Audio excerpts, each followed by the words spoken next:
Oke, udah dulu ya, udah malam, dadah. Oke, dadah. Sehat-sehat ya semuanya. Dadah, see you. Juga. Dadah. Ever since the COVID-19 pandemic hit the world, the way we communicated with each other has been shifting. 25-year-old Dina Ardinavianti has not visited her parents in Garut, West Java for several months now. However, she has been calling her parents more frequently compared to before the pandemic. Dulu kan waktu aku masih bisa curi-curi waktu buat pulang, ya udahlah video call-nya paling 1 minggu tuh bisa 3 kali. Sekarang tuh kayak setiap ada waktu aku jadi video call sama keluarga aku karena ya udah nggak bisa pulang. With the pandemic showing no sign of receding in the near future, we are still likely to rely on virtual meetings to interact with each other. However, some limitation might keep us from regularly communicating with our loved ones, such as signal description. Biasanya orang-orang tuh kalau misalkan di video call, mereka tuh nggak bener-bener banyak yang diceritain tuh. Karena kita juga harus gitu, kita tuh harus adjust waktu kita kan. Misalkan ya udahlah video call ya, ayo gitu kita video call. Tapi kadang-kadang mereka ada interupsi apa. Tapi kalau misalkan ketemu langsung, itu tuh mau nggak mau pasti ya kesannya tuh beda. Mau nggak mau apa yang lebih gimana ya, lebih anget aja gitu loh. Kalau ini tuh cuman sekadar ya udahlah gitu video call, terus diceritain apa aja, kayak cuman highlightnya doang gitu yang mereka ceritain. Physiologist Baby Jim Aditya is aware of the drawback of virtual meetings. She explained that there were no energy exchange dari virtual interaction. Karena dalam pertemuan virtual memang emosi berupa ekspresi terlihat, tapi rasanya kurang gitu ya. Dan dalam komunikasi kan kita tahu bahwa komunikasi itu bukan hanya verbal atau kata-kata. Verbal message also play a role in our communication.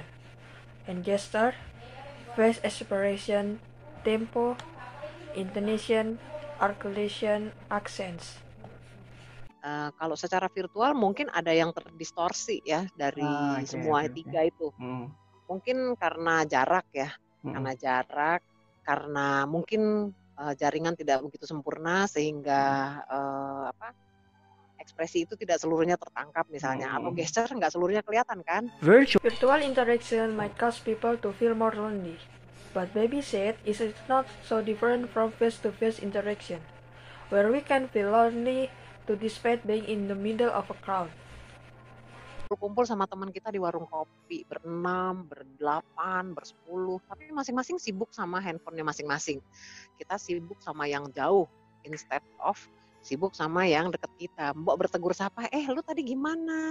Gimana kerjaan lu? Gimana ini itu? Enggak tuh. So, kenapa kita mesti ketemu secara fisik dong? Capek-capek, macet-macet ya, kalau menurut Mbak Baby. Dan actually, at the end kita merasa we are so lonely gitu, lonely in the crowd. COVID-19 has not only shifted ways of communicating, but also our daily habits. Before the pandemic, there was a frequent coffee shop visitor. Di sebelah Plaza Senayan, jadi sebenarnya hampir tiap hari nongkrong. Karena sekedar ngopi ke Starbucks atau ke food court atau ke restoran, dan itu juga kadang bosku tuh tipikal orang yang laid back kan, jadi dia sebenarnya lebih suka ngobrol-ngobrol santai, ngomongin soal kerjaan secara nggak serius, sehingga kita lebih sering makan siang di luar. Jadi kalau seminggu bisa dikatakan 3-4 kali, ya hampir tiap hari. Dan tentunya selama pandemi itu berarti kultur makan-makan itu hilang gitu ya, Dea? Makan-makan di luar itu tentunya. Iya, benar-benar hilang. This change of culture has affected many coffee shops, including Rudong Kopi in Tebet, South Jakarta. They have suffered a decline in sales because of Jakarta lack share socialization PSBB policy.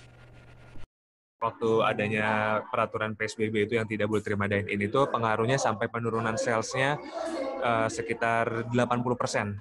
When Jakarta entered its transitional PSBB phase in early June, customers started returning to Relung Kopi. The coffee shop now provides outdoor seating to help customers maintain a safe physical distance. Kita tahu kan dengan adanya COVID ini lebih baik berinteraksi itu di ruangan terbuka. Nah, jadi kita kita juga rajin untuk promo kalau selain kita menerapkan protokol kesehatan, kita juga beberapa foto video kita unggah di media sosial Rulung Kopi. Kalau ini loh beberapa spot di Rulung Kopi yang banyak sirkulasi udaranya, yang banyak ruangan terbukanya, dan ruangannya spesies juga di indoor. Kita ngasih lihat foto atau apa yang berjarak, jadi orang mudah-mudahan merasa nyaman, tidak takut untuk datang ke Rulung Kopi, dan kita mastiin orang yang di Rulung Kopi itu harus memakai masker, kita pengecekan suhu tubuh, sanitizer.